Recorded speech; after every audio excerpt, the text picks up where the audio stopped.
Okay. Meanwhile, back at the ranch. Page 20, magnesium. Huge problem. If you do magnesium levels on diabetics, 100% of them will have low magnesium levels unless they're on pretty high doses of magnesium. There is something that magnesium is doing that's trying to protect their bodies, and they're using it up. You need 800 to 1,000 milligrams a day. You know, you get that 100, 150, 200 in your multivitamin, it's not going to touch it. You've got to be up there in the 500, 600, 700, 800 range.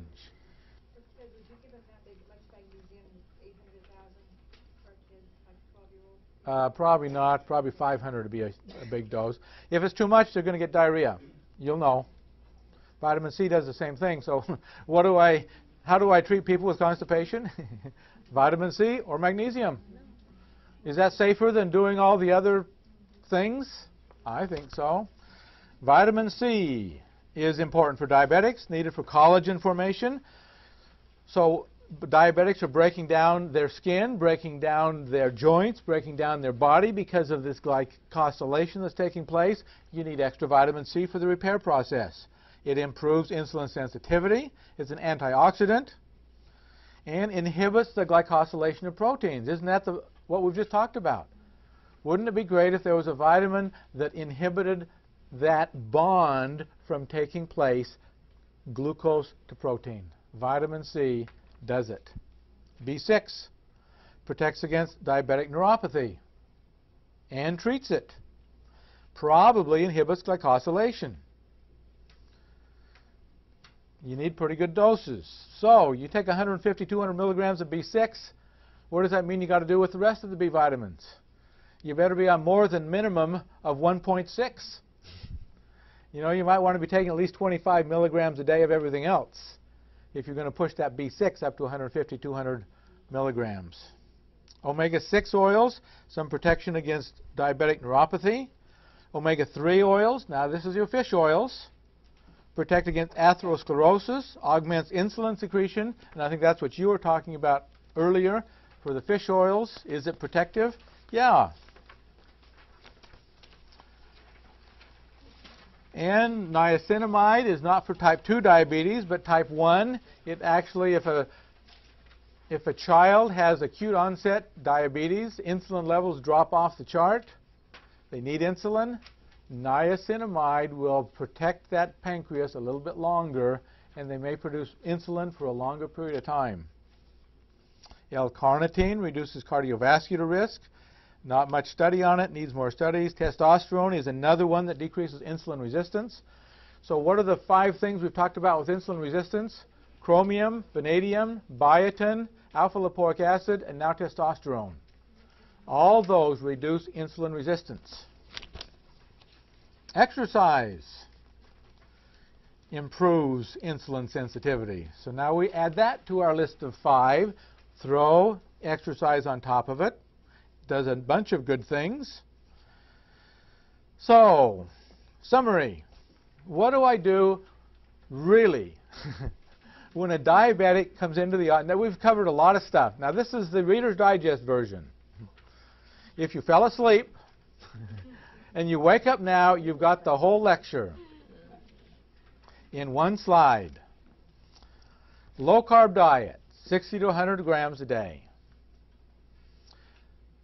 Really, that's the South Beach diet. Atkins drops it below 20, tries to keep you to 20, and then they increase it to 40, and then 60. Not healthy long term, does work. Some people need to go that strict. South Beach diet's a good one. Add chromium, add vanadium. That's your start. That Atkins for life is a little better though, right? Atkins for life. What are they? They've added the beans back in. Well, the later book came up with, they want you to go into ketosis in the beginning, but, they want you to... So that maintenance period, they're relaxing the maintenance up to 60. I bet it's not much above 60 or 80. I think they're letting it. I haven't seen the... I just got the book, and I know where it is. If insulin resistance, now we're on 2 products, 3 things, low carb, chromium and vanadium. If that doesn't start reducing that insulin level, insulin resistance, add biotin, add glucophage. Glucophage needs a prescription. And then I would put everybody on these general supplements. Vitamin C, B6, vitamin E, magnesium, alpha-lipoic acid, flaxseed oil, just because that's has little 6s and 3s, and possibly the borage oil for the 6s. And that, in summary, is the treatment and prevention of diabetes. And if you have type 1, then of course you need insulin. Niacinamide might protect you. Questions? You're talking about the ideal hemoglobin A1C. What did you say is ideal?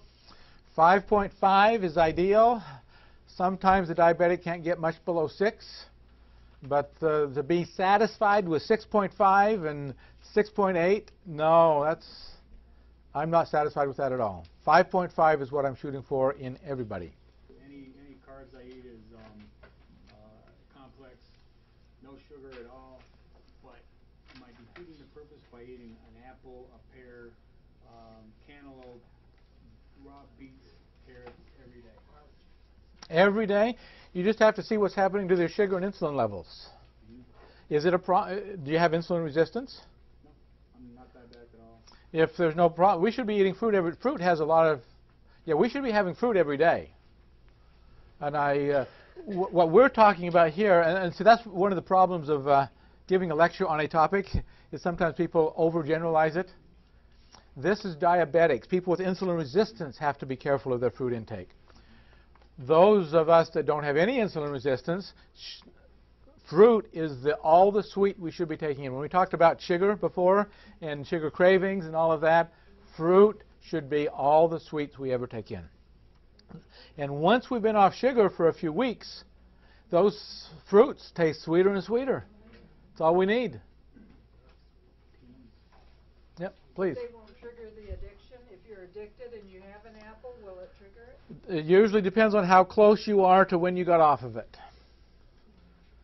If it's just been a few weeks or months, it's probably going to trigger it. But a year or two later, you try, just that one cherry, see what happens. Does it trigger it? I'd hate to have anybody trigger it. But fruits are healthy. I hate to take anybody off fruits. That's the worst thing I like about, or don't like about the Candida diet, is there's just plain too much sugar that feeds the Candida, and taking them off fruits, from my standpoint, is unhealthy. That makes the multivitamins become more and more important, and I'd rather have the food be our sources rather than so much reliance on supplements. Yes? You said that the use of testosterone should be used. How does it affect a woman's hormones if you're doing them? Men and women both need testosterone. And low levels does the same thing in both. Testosterone is needed for muscles. It has some importance for bone health. It has the importance of insulin resistance. And these are all, whether it's male or female. Now, the levels are different in males and females. And so the female range is from 0.3 to 3, and the male range is from 9 to 54. So there would be a difference in the amount that you would be. Yeah, so if we have a male that needs a shot of testosterone, 250 milligrams is typical. A lady that needs testosterone will give them 40 milligrams. So, the need is different. But from an insulin sensitivity standpoint, we need to get into a good, healthy range. Yes? What about cinnamon? Is that supposed to be good? Cinnamon is very good for diabetics and for sugar, for insulin regulation. Yeah, and it's sweet. I mean, you can do a lot with cinnamon for the sugar addiction, the sugar cravings. And you can throw all the cinnamon on you want. That's a great option. Yes? 2 weeks of no sugar, to get the ketones regulated or something? To get rid of the cravings. Okay. No fruit, is that my understanding, no fruit? Well, it depends on what's triggering. Most cravings aren't addictions. And so you can maintain the fruit, and you can use fruit as your substitute when you're getting off. Most people, that will work. Some people that are truly addicted, the sweet taste of the fruit is enough to now trigger the whole thing back. So we each individually need to listen to our own body and what's happening to our bodies. And we are not listening to our bodies. We're just throwing